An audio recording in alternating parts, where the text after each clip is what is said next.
Welcome to the K. Willis Positive Vibes Podcast. K. Willis Positive Vibes Talk Show on 98.5 FM, WSAX, your Gold Chip Foundation station, and streaming on 1580thepraise.com.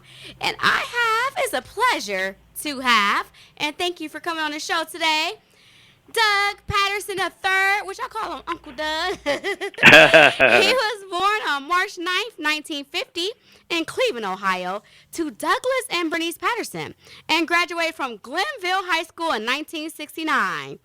He is a promoter and licensed booking agent with the American Federation of Musicians and co-founder of Production Plus Production, LLC. Established in 1989 with his late brothers. Doug has worked with numerous legendary artists and produced major events throughout Cleveland.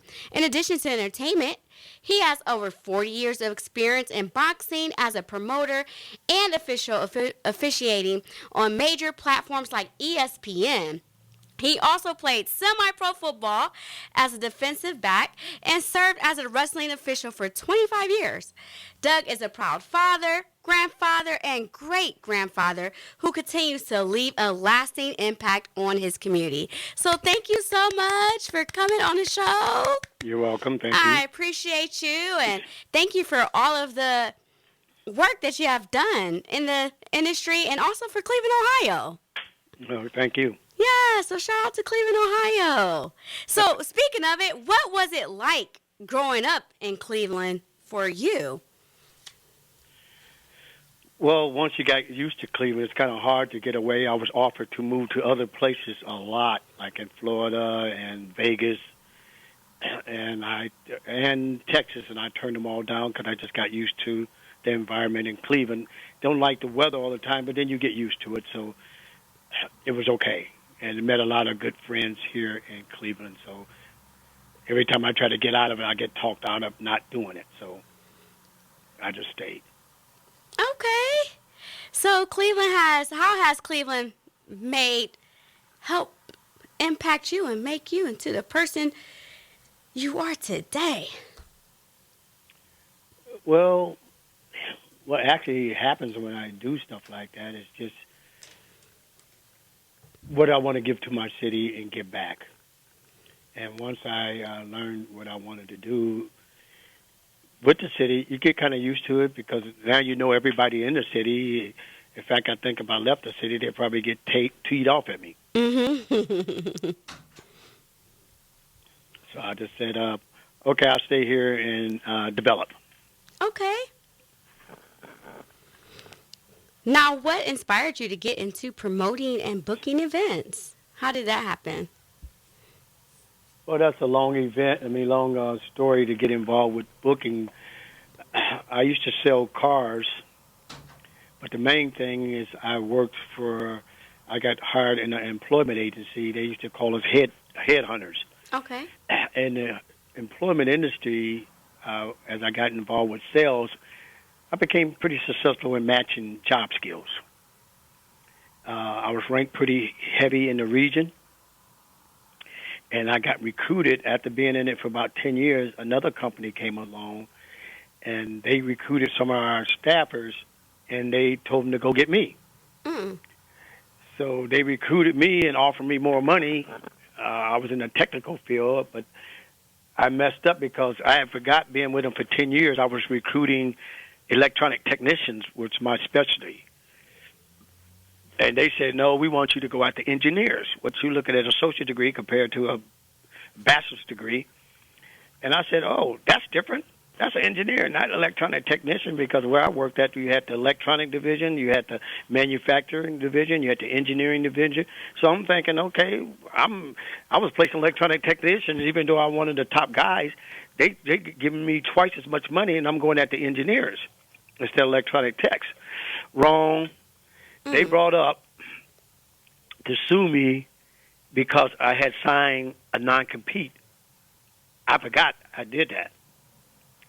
And the theory was, okay, you get out of the business, and we're saying you're working all these hours, because I was really dedicated. I work real late at night sometime when I deal with employers, employees, we had what we call an employer in the office. We would call the employers into our office so that way when they're doing interviews, people don't know in their job that they're looking for somebody else.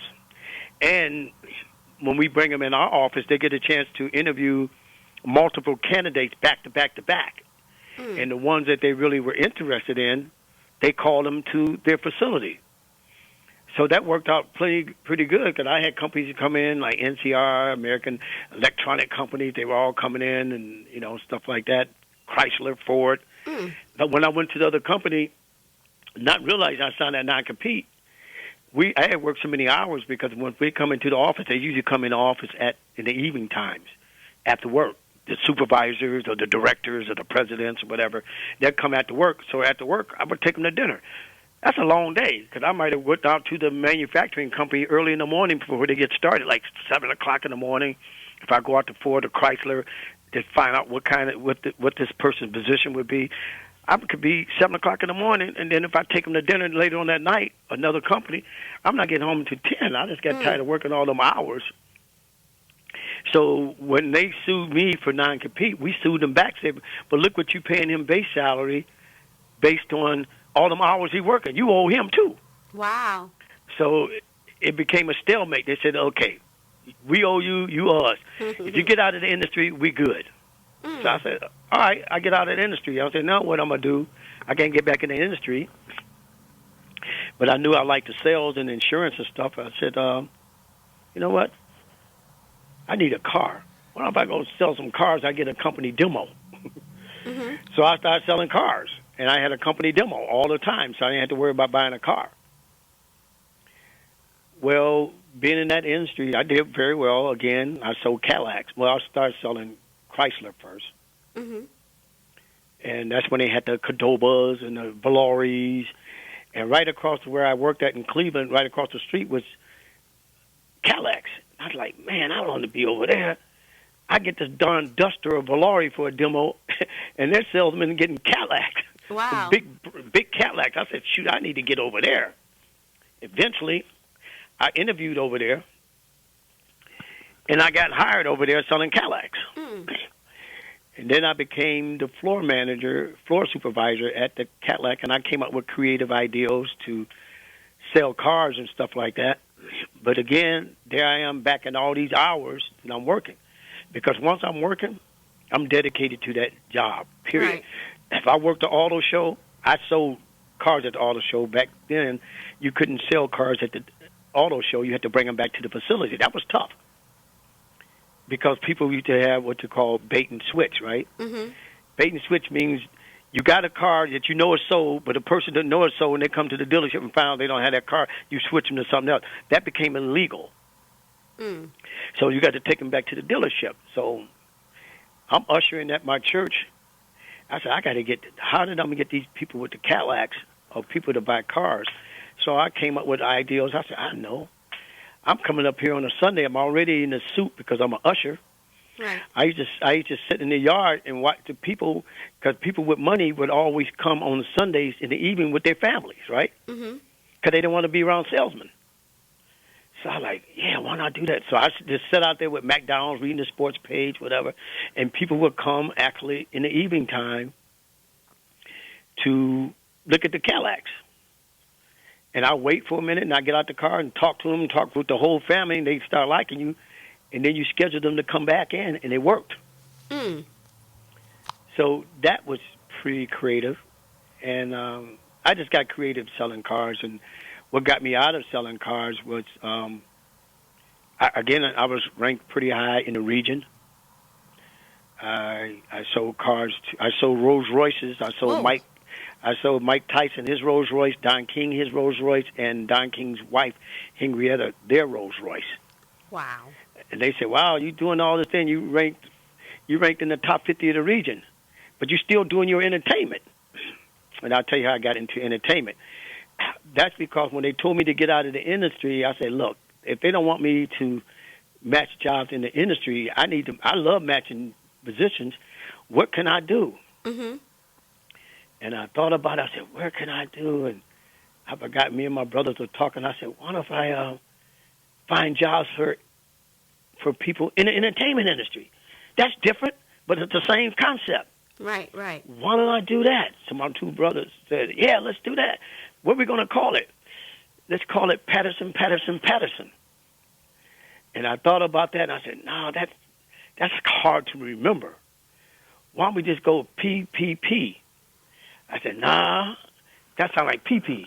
And I said, let's go production, okay, plus, instead of using the Roman numeral plus, PLUS, and productions with an S.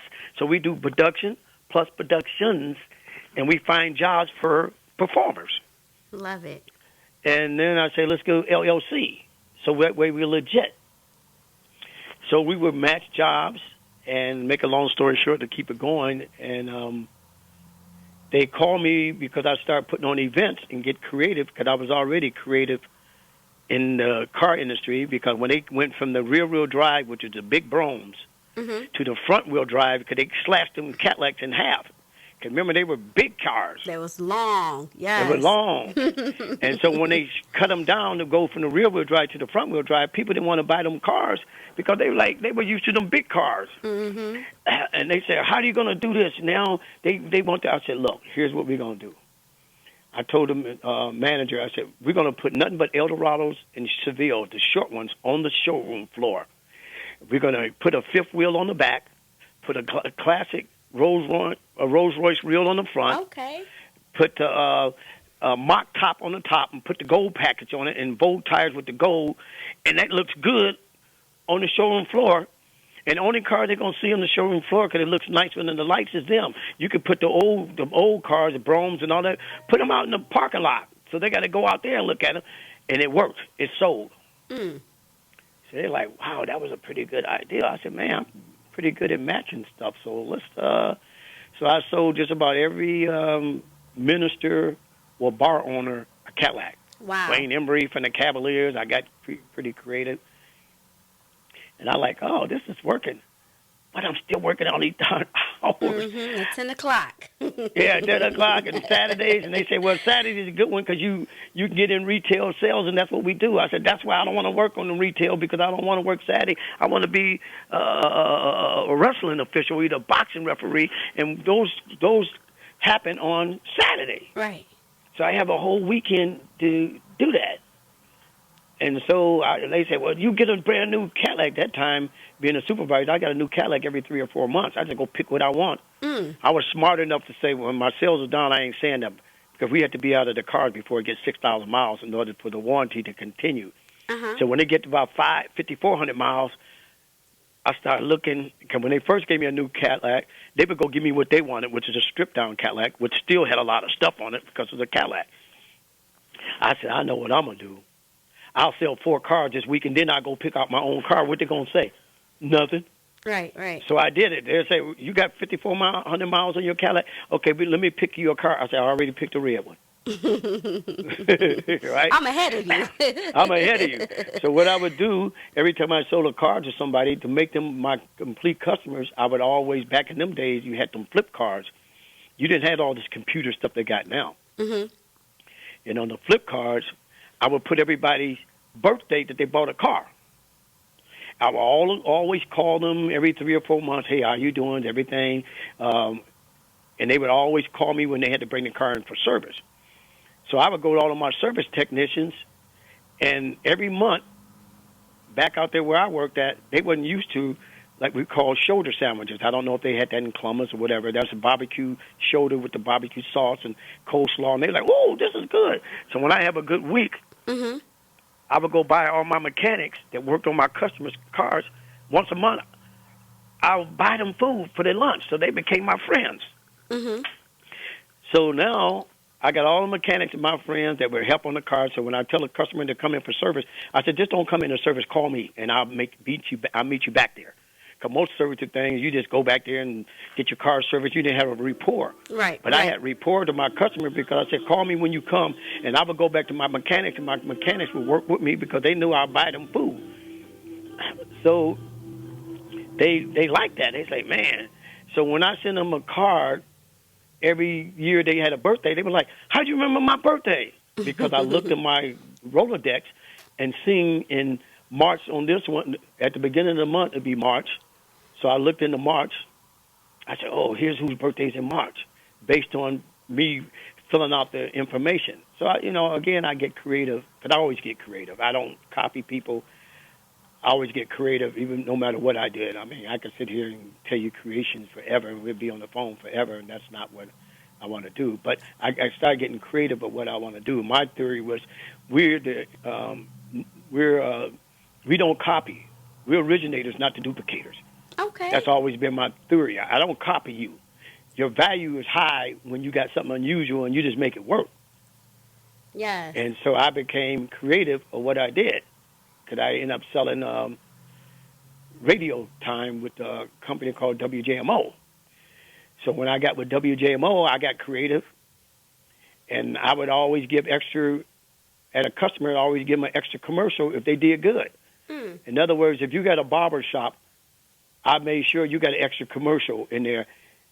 If you give me a haircut this Wednesday, they say, oh, okay, every Wednesday you give me a haircut. And then I went to a restaurant. I'll give you a discount advertising your restaurant. Here's how we get creative.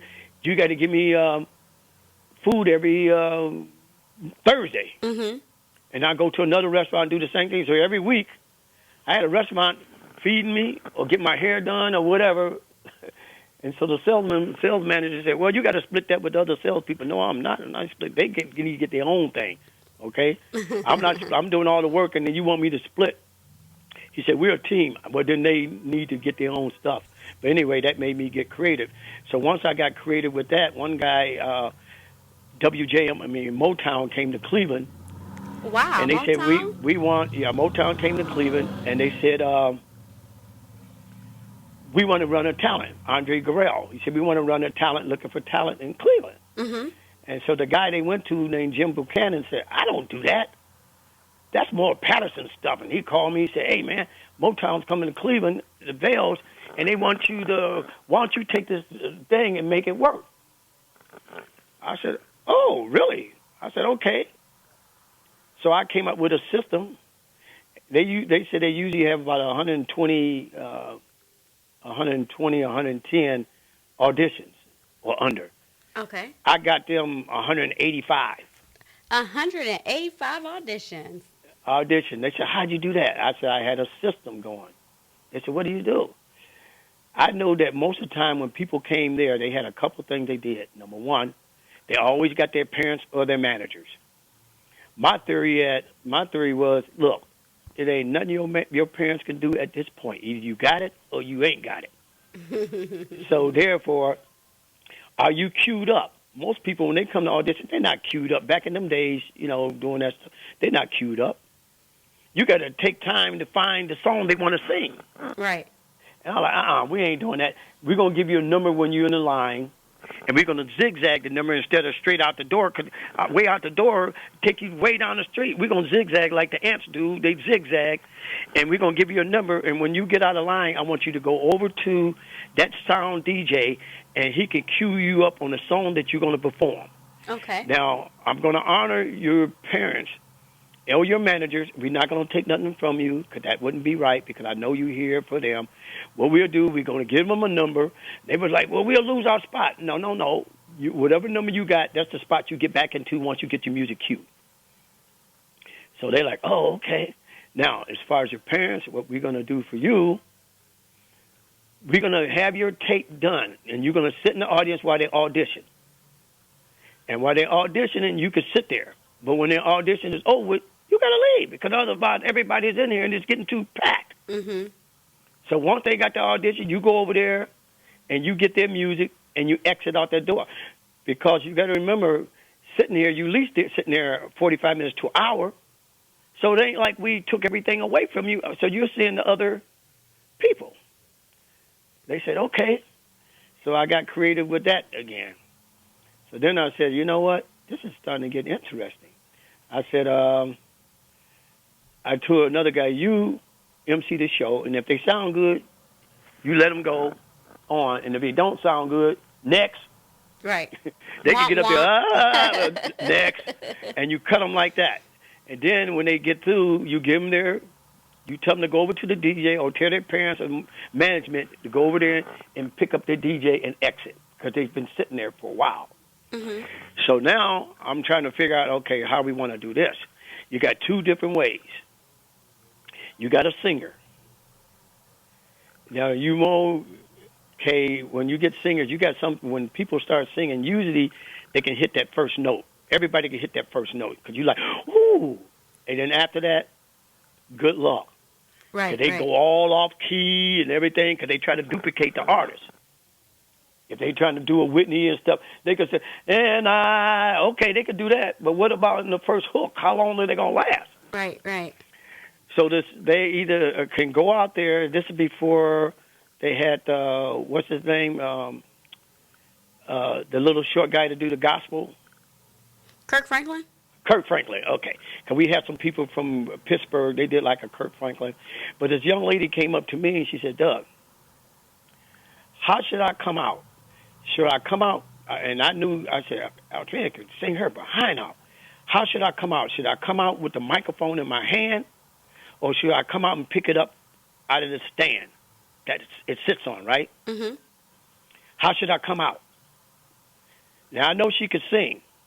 How do you think I told her to come out? Come out. Come out from the curtains. In other words, when they introduce you, they got the microphone in the stand on the stage, right? Right. You want to come out and pick up the microphone, start singing, or do you want to have it already in your hand and sing it when you're coming out? Have it in your hand already. Why? Just the presence, and you take control of it. Well, that was one of the reasons. But the main thing, you got people, when they hear that first note, they go, oh! And people drop and don't sing as well. But I said, Altrina, you're strong enough. When they say, oh, you going to keep them up there. Mm-hmm. She did it. Come on, She Trina. won. Altrina Grayson. Come on, She Altrina. won it. She won it, and she got signed with Motown and Bobby Womack. Mm. And she's with Bobby Womack. Well, he passed away. And she came over to me and said, that was great information you gave me. And same thing with the gospel group from Pittsburgh. So now I'm saying, man, I'm getting pretty creative with this stuff. So Motown said, man, that was good. How the heck you get all these artists and interviews? I said, I'm a creative person. Yes. I create stuff. So then that's what got me into the entertainment industry, to keep going and finding jobs for entertainers. The same thing when I was finding a job for electronic technicians and engineers. That's how I got into the entertainment industry, because I knew they couldn't sue me because I'm not into their industry. Right. So That's how that happened. I love that, because what I love about it is sometimes we can feel as if we're doing something, but God has a whole another path for us. We think we want to go this way, but God has another path. And guess what? Sometimes we don't want to go through that path, or we don't know how we're going to get to that path. But that non-compete was actually a blessing in disguise. Right, it was a blessing. Yes. But the main thing was, I know, and people to today, what do people mostly do? They copy. People copy what you do all the time. So what I would do, I'll act like I'm doing something, but I really wasn't. It's just like throwing a dog a bone. While the dog is nibbling on that bone, you go do what you got to do because it attracts the dog, right? Right. So I would act like I'm getting ready to do this event, but I really was doing something else. Come on. So while they nibbling on that, I'm doing what I really want to do, and it wasn't that. And people say, whoa. I said, no, I wasn't going to do that, but I know. But then they also told me who was going to copy. Yes. Ahead of the game. Ahead of the game. Now I'm seeing who's copying, and they thinking, oh, yeah, we could do this better. Because I get people all the time that come up and say, we could do better than that. I started all those bands on Channel 8. Channel 8 in Cleveland came to me and said, we need some entertainment. And the Cavaliers wanted people to sing the national anthem and stuff. It was in Richfield then. And they called me. And they started booking United Negro College Fund, Black Expo, American Heart Association, March of Dimes. They would call me to get the entertainers. Because they know if you go through Patterson, he is not going to give you something, and he ain't going to bring us something that ain't no good. You're right. Come on If now. it ain't no good, I ain't doing it. Your dad could tell you that. Like, I don't play. I don't care. We could be friends. If you ain't got it, it ain't happening. You ain't got it. You ain't got it. You got it, or you ain't got it. And if you ain't got it, go practice. And you can get an attitude. And if you get an attitude, good. I got rid of you anyway because you got an attitude problem. And I ain't gonna deal with this egos and these attitudes because it ain't gonna work. Right. Either you got it's there or it ain't there. So now we get into. I finally got away from selling cars because I didn't want to do it anymore. I was in the top 40 in the region. Chicago, that means Illinois, Indiana, Ohio, Michigan, Virginia. I was in the top 40. So their thing is, man, if we get this guy to stop doing this entertainment, he could probably be in the top 10. I don't want to stop doing that. I love it. It's not a job to me. I'm having fun.